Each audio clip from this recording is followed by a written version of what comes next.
Actúa en Derecho es un programa con objetivo social que investiga los casos y los pone a discusión delante de profesionales especialistas. En ningún momento el Canal TRO se compromete a prestar el servicio profesional de tipo legal que el caso requiera.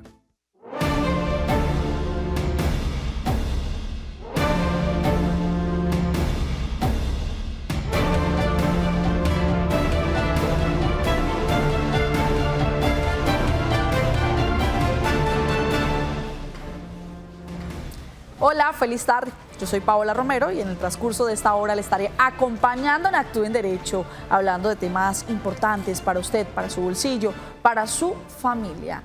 Hoy estamos hablando de hipotecas, de embargos. Si usted se encuentra en esta situación, recuerde, puede llamarnos a través del 310-22-23-051. Allí nos escribe por WhatsApp, nos envía mensajes de audio o de video. Pero si usted lo que quiere es que nosotros escuchemos su caso, puede hacerlo a través del 648-4820. También estamos en este momento en Facebook Live, allí en el perfil del Canal TRO en Facebook. Usted ingresa y nos encuentra en vivo y en directo. Hemos habilitado un chat para que usted coloque todas las inquietudes que tiene al respecto, pero también, si nos quiere reportar sintonía, lo puede escribir desde donde nos está viendo. A esta hora de la tarde saludamos a la doctora Marlene Murcia, quien se encuentra en la virtualidad. Recuerde, el virus no se ha ido, el virus permanece y nosotros debemos cuidarnos. El Canal TRO está empeñado en seguir guardando los protocolos de bioseguridad. Doctora Marlene, feliz tarde, bienvenida a Actúe en Derecho. Hola Paola, buenas tardes para todos nuestros televidentes. Reciban todos un cordial saludo. Sí, el virus no se ha ido y seguimos aquí cuidándonos desde la virtualidad.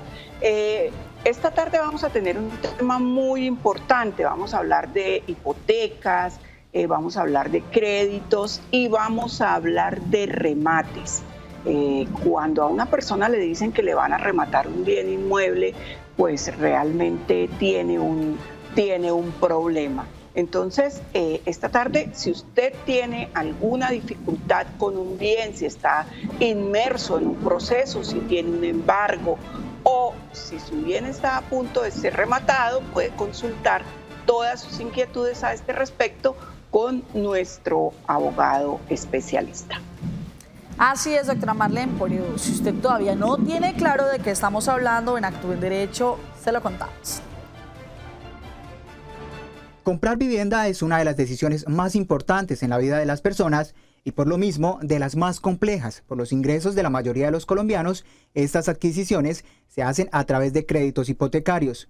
El crédito de vivienda es uno de los préstamos con mayor demanda en Colombia, ya que tener casa propia es el sueño de muchos colombianos que viven en el país o en el exterior. Sin embargo, según la página viventa.co, el 80% de los colombianos que recibe un ingreso mensual no lleva un presupuesto y mucho menos ahorra para emergencias. Por eso el sobreendeudamiento y el impago hipotecario no son raros en el país. Y ya teniendo clara esta situación, esperamos que usted, si tiene alguna inquietud, nos la haga saber a través del 310-22-23-051, a través del chat que hemos habilitado en Facebook, o también puede hacerlo a través del correo electrónico actúeenderecho@canaltro con doble E, actúeenderecho@canaltro. Allí nos puede dejar todas las inquietudes que tenga al respecto. Por esta hora de la tarde le damos la bienvenida a nuestro invitado especial, a nuestro abogado especialista en estos temas de hipotecas, de remates, de negociaciones comerciales, en fin, hablamos con el abogado Ariel Fernando Rincón, quien a esta hora de la tarde se conecta con nosotros también. Abogado, feliz tarde y bienvenido. Muy buenas tardes, Paola, y a toda su amable audiencia. Muchas gracias por esta invitación para ayudar a entender algunas de la situación actual respecto a esta temática bastante compleja de lo que es un embargo, un remate, una hipoteca. Máximo la gran dificultad que se tiene en este momento, tanto económica de parte de los deudores como operativa de parte de los acreedores. Digamos que estamos pasando por un momento muy especial en el cual esta situación de embargos, remates, hipotecas, requiere un tratamiento muy diferente a como se venía haciendo antes de la pandemia. Bueno, y cuando a uno le dicen, doctora Marlene, un embargo, cuando a uno le dicen, se asusta, un remate, Dios mío, ¿cómo así? Ya, todo lo que he invertido lo voy a perder. Es lo primero que se le viene a la cabeza. Sí, claro, es lo primero que se nos viene a la cabeza, pero no siempre es así. No siempre es así. El hecho de que le digan a usted mañana tiene diligencia de remate no quiere decir que mañana le vayan a rematar su apartamento. Hay opciones, las diligencias se pueden suspender, por ejemplo. Abogado, ¿cuándo se puede suspender una diligencia de remate? ¿Por qué motivos? ¿Hasta qué hora puedo yo suspender una diligencia de remate? Bueno, todo depende de las causas que originen o que se presenten en cada caso en concreto, ¿no? Entonces, situaciones de debido proceso, por ejemplo, que haya ocurrido algún error en la notificación, en un aviso que se desarrolló durante el proceso, es causal para suspender el procedimiento. Que se hayan incluido mal los nombres, bien sea del deudor, del acreedor, en el aviso de remate, que es aquel que se publica en los periódicos, pues es otra causa para suspenderla, ¿cierto? Que las personas estén en una situación médica complicada en el momento del remate, puede ser una situación que permita esta suspensión. Es decir, hay un gran número de situaciones que principalmente están todas enfocadas hacia la no vulneración de derechos fundamentales, y el debido proceso es principalmente lo que hay que identificar en esa situación. Bueno, entramos en materia porque nos llegan mensajes a través de WhatsApp, a través del 310-22-23-051. Allí nos llega el siguiente mensaje, dice: buenas tardes, ¿se podrá retirar las pensiones para pagar una deuda o hipotecaria? Abogado, ¿esto puede pasar? No, esta figura no es posible que la utilicemos. La pensión es precisamente una garantía que se tiene para la vejez o para alguna situación médica que la persona presente y se le pueda pagar una pensión por invalidez, por ejemplo. Pero para el pago de deudas no está contemplado el fondo de pensiones. Lo que sí puede hacerse es a través del fondo de cesantías. Entonces, si yo soy empleado, bien sea independiente y he cotizado y he hecho aportes, o bien sea empleado dependiente y llevo un buen número de años en mi empresa, pues mi empresa todos los años tiene el deber de consignarme las cesantías en un fondo de cesantías. Y el dinero de las cesantías está pensado también originariamente para atender el caso de una vacancia laboral, o tiene unas excepciones, y si es, por ejemplo, la compra de vivienda. Entonces, en la adquisición de vivienda yo sí pudiera solicitar el retiro de las cesantías, pero respecto de pensiones no es posible. Muy bien, continúan nuestros televidentes. Recuerde que usted se puede comunicar con nosotros a través del 648-4820 o también lo puede hacer a través de WhatsApp. Allí nos pueden mandar mensajes de audio, de video o escribirnos a través del 310-22-23-051, como el siguiente mensaje que nos llega a esta hora de la tarde. Dice: doctor, buenas tardes, mi nombre es Mónica.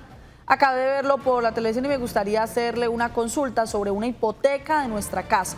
Pues ya son 15 años pagando solo intereses. Y mi papá, que era el que figuraba en la deuda, falleció hace 6 años y seguimos con la deuda. ¿Qué podemos hacer para solucionar esto? Le escribo desde el barrio San Luisito de Cali. Saludamos a todos nuestros televidentes, a toda esta audiencia que desde Cali nos reporta sintonía. Bueno, doctor, ¿qué le podemos decir a Mónica? ¿Cómo podemos de alguna manera asesorarla? ¿Cuál es el paso a seguir para ella? Bueno, Mónica, digamos que esa es una situación bastante recurrente. Esto se presenta de una manera muy frecuente en personas pues que se han generado una hipoteca y constantemente pues han pagado solo los intereses, porque han establecido un modelo de contrato en el cual yo simplemente lo que hago es pagar los intereses remuneratorios que se van generando, pero no voy haciendo ningún tipo de abono a capital. Entonces, definitivamente, la opción que tenemos en este caso es citar a mi acreedor a una negociación. Y entonces yo lo puedo citar a una audiencia de conciliación, por ejemplo, y en esta audiencia de conciliación siento a mi acreedor y le planteo una propuesta de negociación.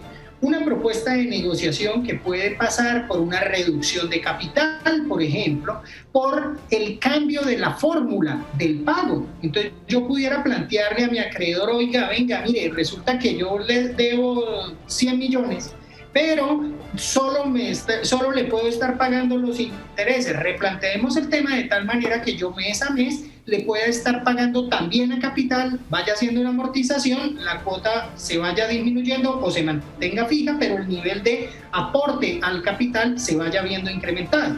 Entonces, definitivamente lo que hay que hacer es entrar a negociar con el acreedor, ¿cierto? Y para ello el escenario ideal es una conciliación en un centro de conciliación. Abogado, pero dice nuestra televidente que quien aparecía como el representante de esta deuda era el padre que falleció hace 6 años. Y perdóneme, aquí no sé si de pronto, doctora Marlene, en programas anteriores habíamos hablado acerca de esas deudas que no morían, cuando el titular de pronto sí fallecía, pero había dejado de pronto algo ahí, pero entonces no sé ahí si esta figura se mantenga o ellos tienen que seguir pagando la hipoteca. Claro, estas deudas no mueren, a no ser que tengamos un crédito con una entidad financiera y se tenga, por ejemplo, un seguro de deudores que cubra la deuda en el evento de fallecimiento de la persona titular de la deuda. Abogado, aquí, ¿qué tendríamos que hacer? ¿Incluir este pasivo dentro de la sucesión? ¿Qué podría...? Sí, precisamente al tratarse del fallecimiento, lo que toca aquí hacer es incluirlo necesariamente. Entonces, digamos que se dice que la deuda no muere es precisamente porque está garantizado con una hipoteca. Entonces, el acreedor hipotecario, cuando se abra el proceso de sucesión, bien sea ante notaría porque hay mutuo acuerdo entre los herederos o ante un proceso judicial porque no haya mutuo acuerdo, pues en ese proceso nos toca incluir esta creencia. Ahora, respecto de la negociación, lo podemos plantear como herederos. Acordémonos que existe una posibilidad y es que se haga el nombramiento del administrador de la sucesión. Y entonces yo pudiera, por ejemplo, somos 3 los herederos, nombramos a uno de los 3 como representante de la sucesión, se registra ante el RUT de la persona, se hace el registro correspondiente y de esa manera esta persona estaría habilitada para poder entrar a negociar este tipo de deudas o este tipo de situaciones que se nos pueden presentar a futuro. Entonces son situaciones que que se pueden ir negociando, ¿cierto? Inclusive antes de abrir los procesos judiciales. Abogado, esta conciliación que usted llama se puede hacer en cualquier momento de la deuda, es decir, tienen que pasar por lo menos los primeros 2 años de la deuda o las primeras 6 cuotas, no sé, esto se puede hacer, este replanteamiento y conciliación de la cual usted nos habla, ¿se puede hacer en cualquier momento de la deuda? Sí, en cualquier momento, De hecho, yo pude haber acabado de celebrar un negocio, no llevaba sino que 3, 4 meses, las circunstancias del negocio cambiaron, entonces estoy plenamente habilitado para poder solicitar una audiencia de conciliación. No tengo límite y tampoco tengo que estar en mora, que es otro punto importante, ¿no? No hay necesidad ni de estar en mora, puedo estar en mora o puedo estar al día, ¿cierto? En el pago de mis obligaciones. Yo puedo llamar a mi acreedor, ¿cierto? A replantearle la negociación y decir, hombre, diga, este negocio de esta manera no le voy a poder seguir cumpliendo, replanteémoslo de tal manera que nos convenga a ambos.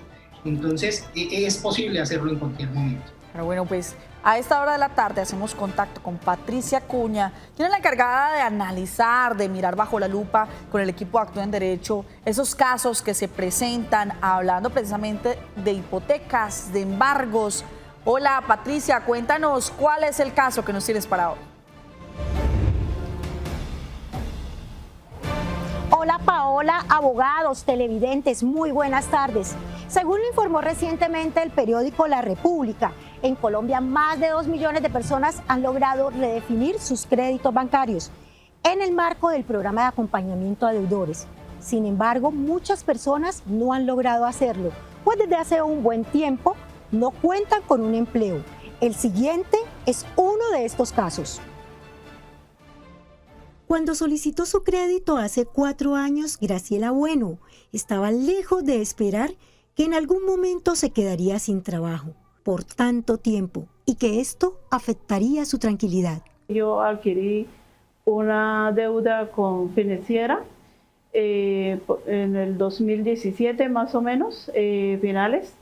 La verdad yo pude ir, pagué, estaba pagando, pero el problema fue que a finales del 2018, me quedé sin trabajo.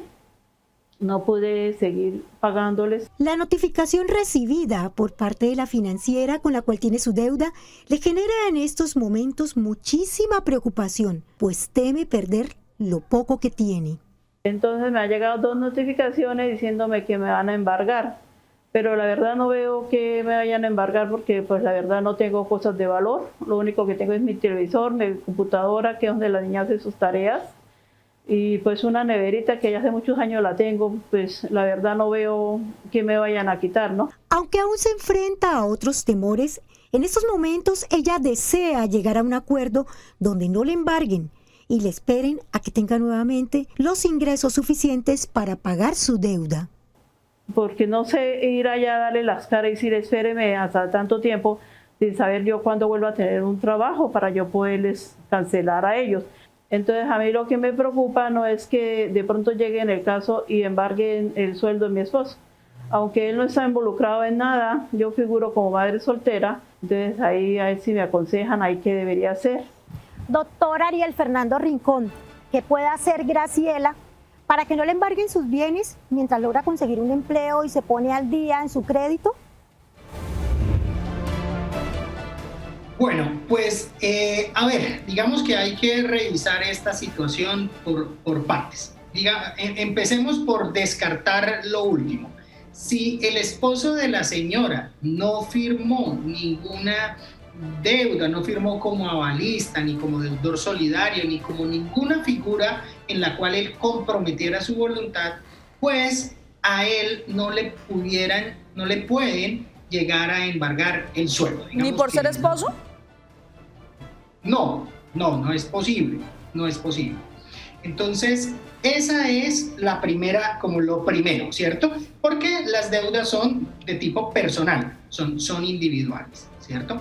Ahora, lo otro, respecto a qué hacer. Entonces, primero hay que tener claridad respecto a qué tipo de bienes son embargables y cuáles bienes no, ¿cierto? Y entonces la norma del Código General del Proceso nos indica que serán embargables aquellos bienes que no sean necesarios para la subsistencia y que no sean bienes necesarios para las comunicaciones y las telecomunicaciones. Con lo cual, si el elemento principal de lo que veíamos en este reportaje que tiene la señora es un televisor, una nevera, un computador para estudio o para trabajo, pues estos bienes, por ser necesarios para su vivir, no son embargables. ¿Cuáles bienes o qué elemento pudiera embargar? Pues imaginémonos que llegamos a una casa y encontramos un televisor o encontramos 3 televisores. Si yo encuentro 3 televisores, ¿cierto? En ese sentido, yo sí pudiera entrar a embargar alguno de los restantes, porque la ley lo que está protegiendo es que la persona quede con unos medios de comunicación mínimos para lograr la subsistencia, ¿cierto? Lo mismo tema de nevera, tema de camas, tema de las situaciones básicas de vivienda son los que, o de existencia son los que no se pueden embargar, ¿cierto? Ahora, digamos que ese sería el punto. Primero, el tema del esposo. Segundo, el tema de qué puedo embargar y qué no puedo embargar. Y tercero, cómo soluciono el problema, que viene siendo en últimas, porque yo puedo decir no me embargan de esto, pero el problema lo tengo ahí latente.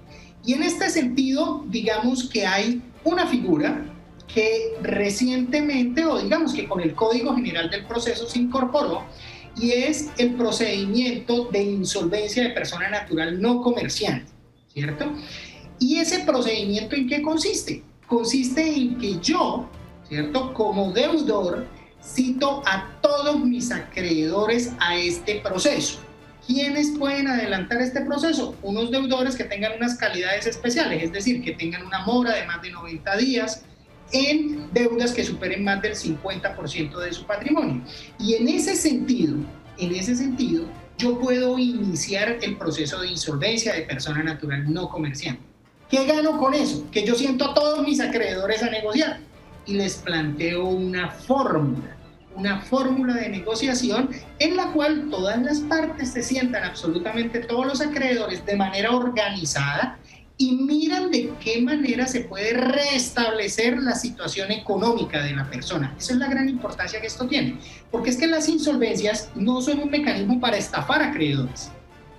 Tampoco es un mecanismo para que el ciudadano considere que con eso yo ya no le debo nada a nadie. No, es un mecanismo donde yo me siento con todos mis acreedores.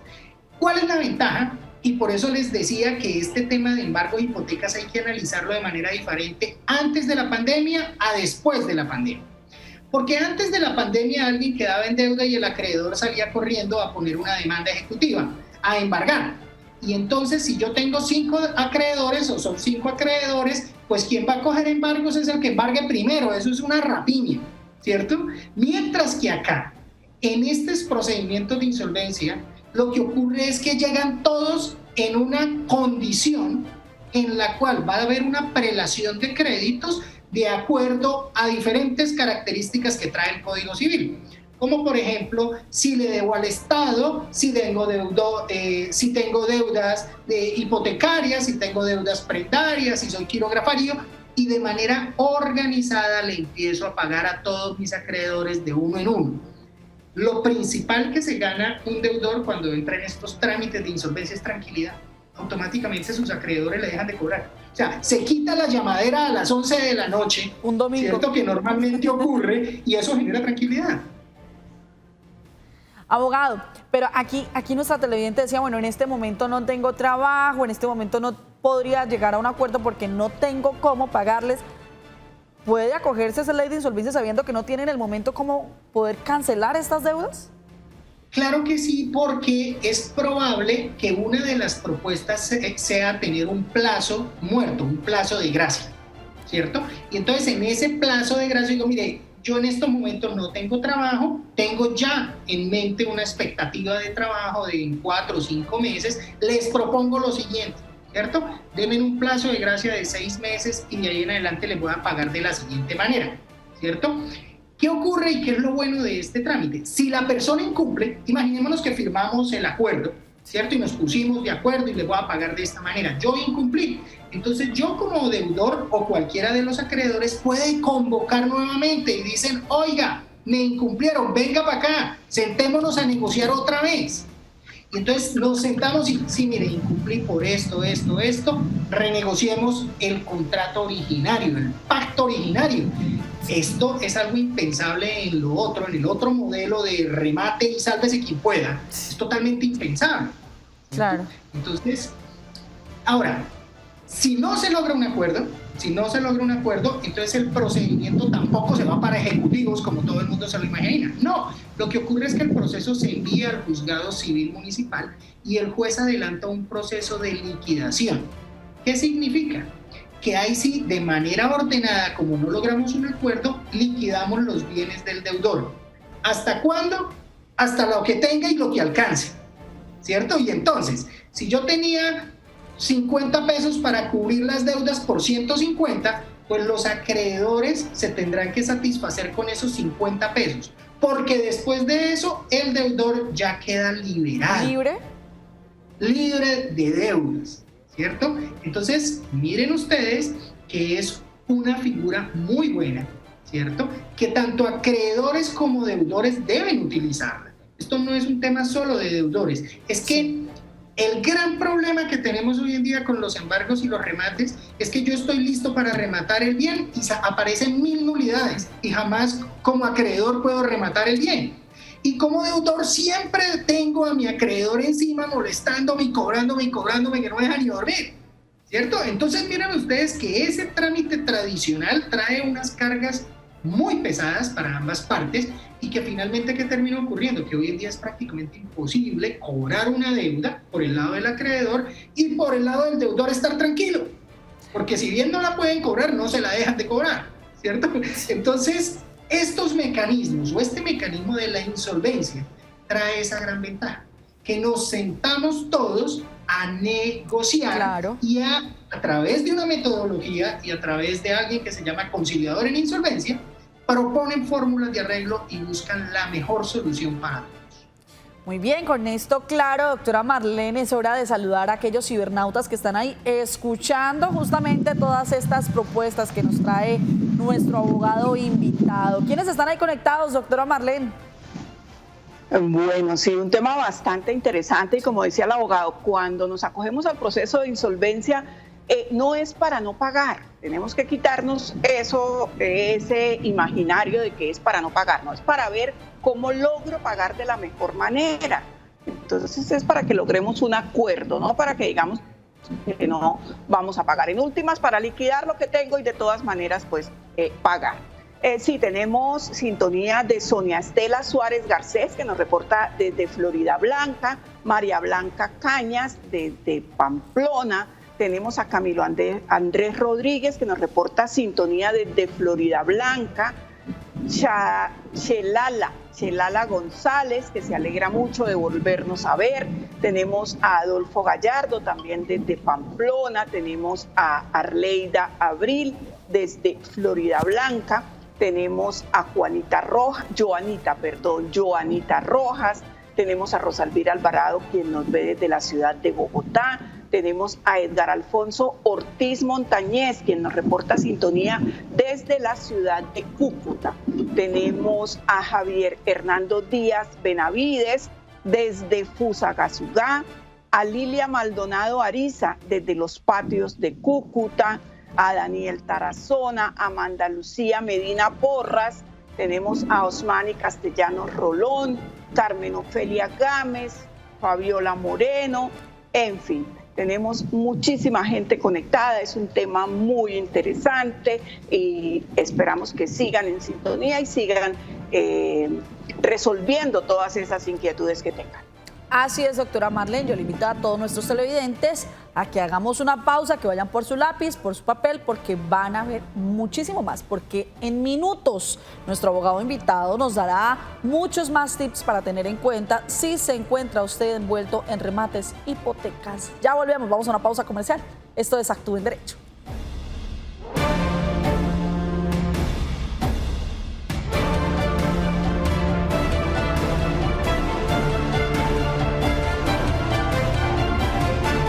Hola, equipo de Actúe en Derecho. Quisiera saber qué es un derecho de representación. Gracias. Es el derecho a ocupar en la sucesión el lugar que hubiera ocupado otra persona en determinados casos fijados por la ley y procede en caso de fallecimiento, desheredación o incapacidad del representado. Por tanto, no hay derecho a representación en casos de renuncia. Siempre que se herede por representación, la división de la herencia se hará por estirpes, de modo que el representante o representantes no hereden más de lo que heredaría su representado si viviera. En definitiva, los que suceden por representación ocupan el lugar que hubiese correspondido al representado en la herencia con todos sus derechos y obligaciones. Bueno, sí, este derecho de representación, como bien lo explicaba nuestra nota, el caso más común que se da es cuando uno de los herederos en un proceso de sucesión fallece. Por ejemplo, somos 3 herederos en un proceso, 3 hermanos, uno de ellos fallece y ya cuando el padre muere, él no está. Entonces sus hijos tienen derecho a entrar. En este caso entrarían los hermanos y los sobrinos. ¿Por qué? Porque entran en representación de su padre, que era heredero y que falleció. Muy bien, a esta hora de la tarde se conecta con nosotros o se comunica con nosotros a través del 648-4820. Hola, feliz tarde. ¿Con quién hablamos? Hola, feliz tarde. Qué bien, vamos en este momento a escuchar uno de los mensajes que nos envían nuestros televidentes. Recuerde que usted también puede hacerlo a través de audios. Usted puede enviarnos también mensajes de video. También puede enviarnos mensajes por Facebook. A través del 310-22-23-051 nos llega el siguiente mensaje de WhatsApp. Nos escriben a esta hora de la tarde con este tema importante para muchos de nuestros televidentes, remates, hipotecas, estamos hablando también de embargos. Y dice la pregunta, ¿cómo hago para acogerme a la política de insolvencia económica? Tengo una hipoteca con un banco que tiene embargada mi casita por este crédito. Hace un año me tocó recoger mi negocio por la pandemia y no tengo trabajo. Mis fuentes económicas para reactivarme,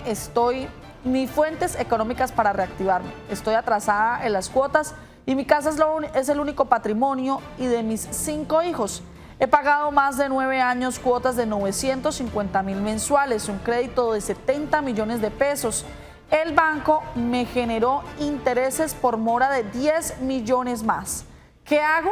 Juan Humberto Zapato Osorio de Aguachica. Saludamos a todas las personas que desde Aguachica se comunican con nosotros. Bueno, abogado, ¿qué le podemos decir a Juan Humberto? Bueno, pues mire usted que ahí tenemos un caso que pudiéramos llevar a través del procedimiento de insolvencia, ¿no? Ese caso que él ahí nos está narrando y básicamente nos consulta cómo es el procedimiento de insolvencia. Hay que hacer una claridad también, en esto es importante. Hay 2 tipos de insolvencia.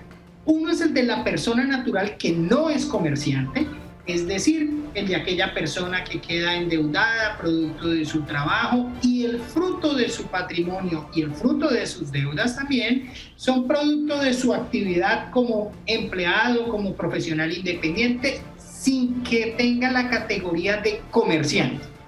Y entonces, si yo no tengo la categoría de comerciante, me puedo acoger al procedimiento de insolvencia económica de persona natural no comerciante. Pero si yo tengo la calidad de comerciante, entonces yo sí puedo acogerme a los trámites de insolvencia para comerciantes o empresas. Y ahí hay una modificación que se desarrolló durante el año pasado en plena pandemia, y es que el gobierno creó un nuevo procedimiento. Se llama Procedimiento de Recuperación Empresarial, PRES. Este es un trámite muy especial que se adelanta ante las cámaras de comercio a nivel nacional.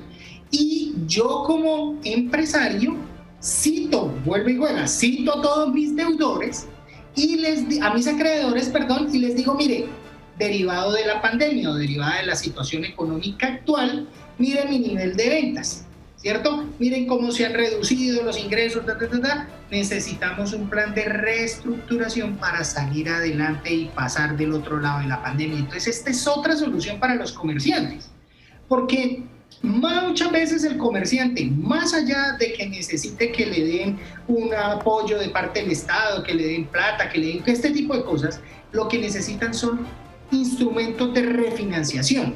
Y esto de los PRES son mecanismos para yo refinanciarme a través de mis acreedores. En Bucaramanga, a través del Centro de Conciliación de la Cámara de Comercio de Bucaramanga, ya se están adelantando este tipo de procedimientos, ¿cierto? Y lo que se hace es, se sienta la empresa con todos los acreedores y en un tiempo no superior a 3 meses, esto es una cosa récord, se logra tener un acuerdo para reorganizar la empresa y seguir adelante. Abogado, ¿esto tiene algún costo? Sí, estos tienen costos, estos trámites tienen unos costos, la ley fija las tarifas, pero entiendo que en estos momentos prácticamente todos los centros no están cobrando las tarifas que establece el decreto, hay unos descuentos, es decir, hay unas oportunidades muy grandes para precisamente lograr que estos mecanismos de refinanciación salgan adelante, ¿cierto? Porque la idea es que logre un acuerdo con sus acreedores en un tiempo récord de 3 meses, algo impensable en el otro modelo de insolvencia, que los procedimientos pueden demorarse 2, 3, 4 años. Y entonces pues así realmente los acreedores sí sienten que es que los están estafando. Mientras que con estos procedimientos, como son tan rápidos y automáticamente empiezan a cumplir, pues automáticamente ocurre. Mire, les voy a contar de un caso que tuvimos. Frente a una empresa local, se acogió al trámite, alrededor de 90 acreedores acudieron, se logró un acuerdo. Como esto es por votación, pues hay algo curioso, no todos votaron a favor. La ley dice que cuando no todos votan a favor, entonces frente a ellos no opera el acuerdo, sino que ellos pueden seguir cobrando su plata a través de los procesos ejecutivos normales, ¿cierto? Entonces listo, nos fuimos al acuerdo, se votó el acuerdo, se aprobó con una mayoría casi del 90% Y frente a ese 10%, pues le digo, pues usted no votó a favor, no está dentro del acuerdo, le toca iniciar los procesos normales. Pues más nos demoramos en que esa empresa empezara a pagarle a todos de acuerdo al plan que se definió, que los que habían votado de manera negativa empezaron a acogerse al acuerdo de manera posterior.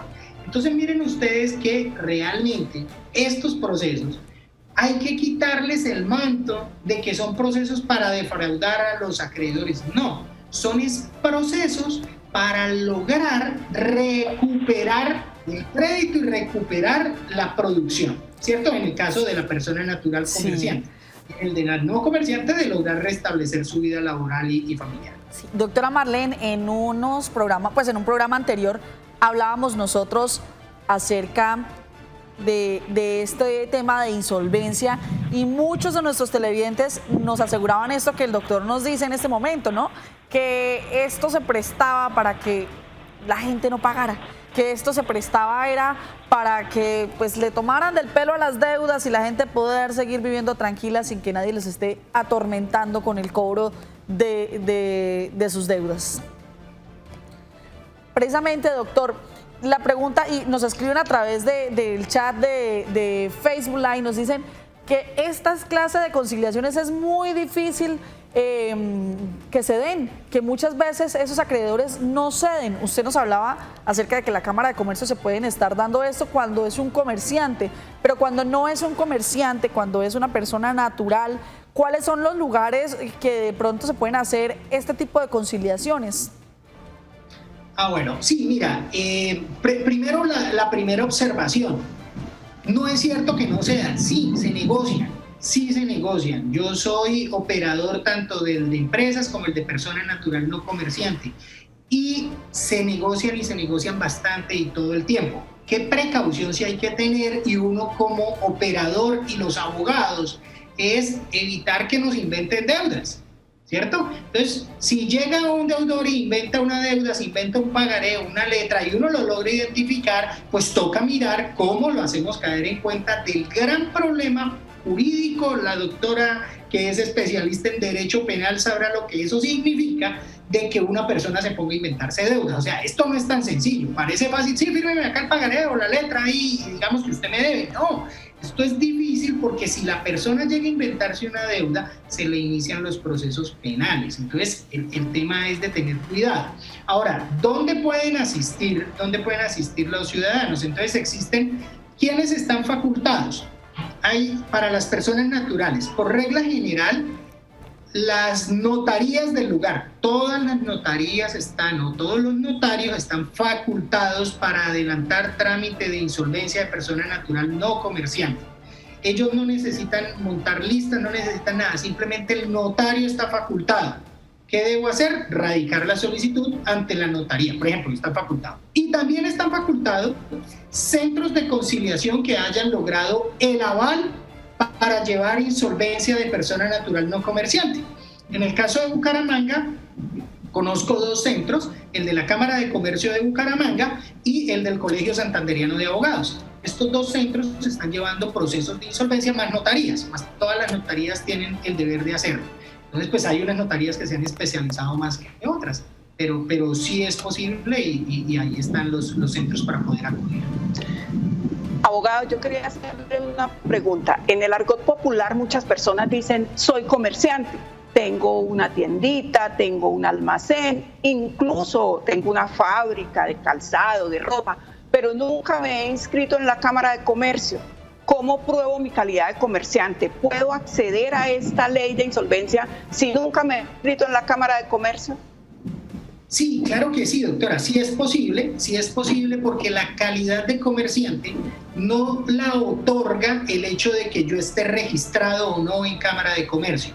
La calidad de comerciante la otorga las actividades que yo ejerza. Entonces, si yo ejerzo actividades propias del comercio, en ese sentido, empiezo a ser comerciante y si mi sustento para vivir y para generar un patrimonio proviene de una actividad comercial, soy comerciante, así no esté inscrito en Cámara de Comercio. La inscripción en Cámara de Comercio es una prueba, ¿no? Entonces esa ya es la presunción legal de que usted es comerciante.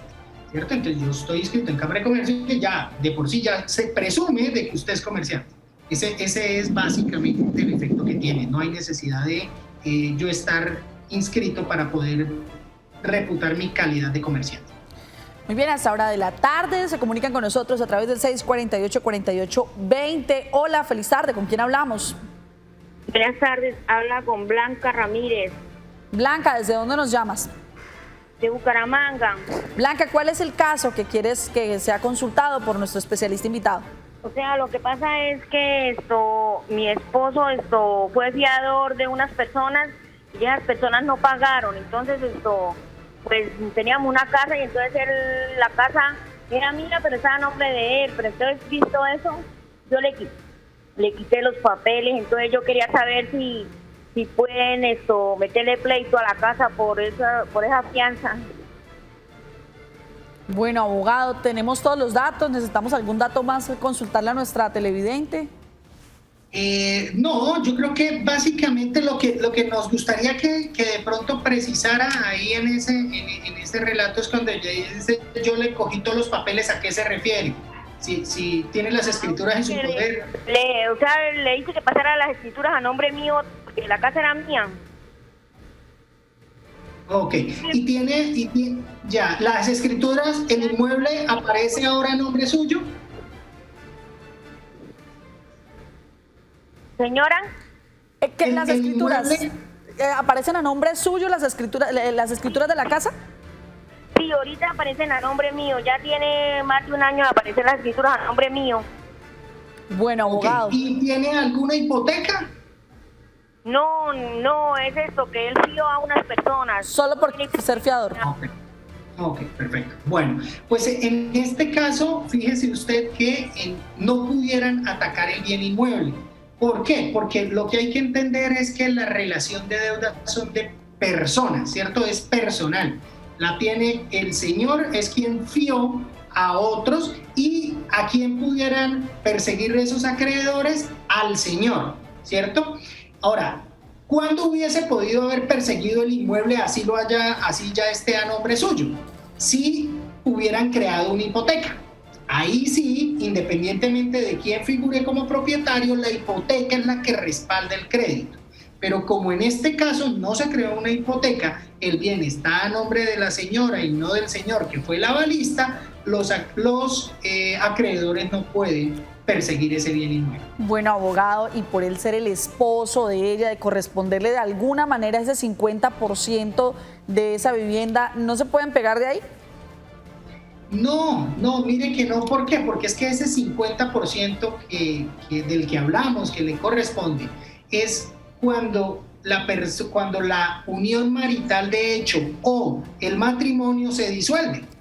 En el momento de que se termine el matrimonio o que haya un fallecimiento de unos cónyuges, ¿cierto? De alguno de los cónyuges, pues en ese evento sí es que entramos a liquidar y ahí sí, pero mientras estén con ese 50% no. Ahora, lo que sí puede, y ahí hay que mirarlo con mucho tino, es ese traspaso, en qué condiciones se hizo, porque los acreedores sí pudieran intentar indicar que hubo una compraventa ficticia, por ejemplo, ¿cierto? Que hubo un acto de simulación para insolventarse y en ese sentido defraudar a acreedores. Ese es un procedimiento independiente, pero en principio se tendría que iniciar con un proceso declarativo y después sí llegarían a un proceso ejecutivo de embargo y remate. Luego, no es tampoco tan sencillo, pero digamos que siempre hay que tener en cuenta esa situación. Abogado, cuando tenemos un tema así de embargo, que las personas son fiadoras, ¿este fiador de alguna manera en esta conciliación puede participar de esta conciliación? ¿Este fiador puede ser uno de los que proponga de alguna manera cómo puede cancelarse esta deuda? ¿O simplemente puede estar ahí, pero no tiene ni voz ni voto en el tema de la conciliación? Bueno, si estamos hablando del tema de la conciliación, claro que sí, inclusive el deudor solidario puede convocar al deudor principal y a los acreedores para una audiencia de conciliación y ahí proponer fórmulas de arreglo.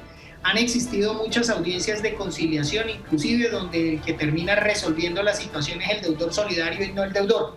porque definitivamente era la persona que tenía ciertos ingresos y era la persona que podía solventar la deuda y la persona a la que finalmente el patrimonio la podía verse afectada. Entonces, sí es posible, inclusive a las audiencias de conciliación lo puede convocar el mismo deudor. O sea, tiene voz y voto en esta clase de conciliaciones.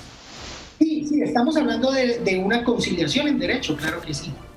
Muy bien, abogado, continúan nuestros televidentes comunicándose a través de nuestra línea 648-4820. Hola, feliz tarde, ¿con quién hablamos? Muy buenas tardes, Carlos González de la ciudad de Bucaramanga. Don Carlos, cuéntenos, ¿cuál es su caso? A ver, yo tuve un crédito en una entidad, una cooperativa, y resulta y sucede que pues intentaron embargarme, me amenazaban con embargarme, ¿no? Yo terminé de pagar ese crédito y pues yo soy calificado por la Junta Regional como inválido. Sí, pero entonces no me aceptaron esa calificación para que muriera el crédito, entrara a responder el seguro, porque había un fiador, entonces empezaron a mandar cartas a la empresa de embargo. El hecho fue que yo terminé de pagar el crédito y ellos cuando fui a reclamar sacaron la excusa de que yo había hecho una reticencia, es la cual yo comprobé con el abogado de la entidad que no se necesitaba llenar formulario por mi edad. Pero ellos siguieron con la reticencia. ¿Qué debo hacer ahí para que esa aseguradora me devuelva la plata que yo le pagué a la cooperativa? Bueno, abogado, tenemos claros todos los datos. ¿Hay que hacer alguna pregunta al señor Carlos? No, básicamente no. Ahí básicamente lo que primero que habría que hacer es la reclamación directa ante la aseguradora, ¿no? Este tipo de procesos ya se vuelven un poco más complejos, ¿cierto? Por efectos de la cantidad de situaciones que empiezan a ocurrir en el tiempo. Entonces, lo primero que habría que hacer es acudir ante la aseguradora haciendo la reclamación directa por efectos de que yo compré una póliza de seguro y cuando tuve la situación no tuve cobertura, ¿cierto? Ese sería como el primer elemento respecto del seguro. Y en ese sentido, hago la reclamación y a partir de esa reclamación empiezo a mirar los argumentos. Vuelve y juega. Siempre este tipo de procesos hay una norma que indica que antes de yo iniciar un proceso judicial debo pasar por una audiencia de conciliación. Entonces yo primero le hago la reclamación a la aseguradora, si me dan una respuesta negativa, por ejemplo, o la respuesta positiva no me satisface, yo debo citarlos a una audiencia de conciliación y en la audiencia de conciliación se intentará negociar, ¿cierto?, la situación y el caso en concreto. En el evento de que no se pueda llegar a un acuerdo, pues ahí sí yo quedo en la posibilidad de iniciar un proceso declarativo, un proceso verbal en el cual yo voy a solicitarle al juez que él ordene el pago de un seguro.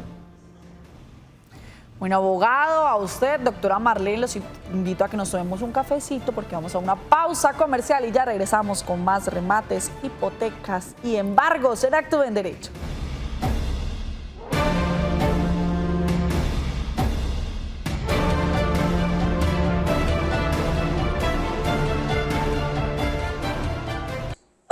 Buenas tardes, les saludo desde Barranca Bermeja, Santander, una ciudad hermosa, acogedora y soy fiel seguidora de Actúe en Derecho.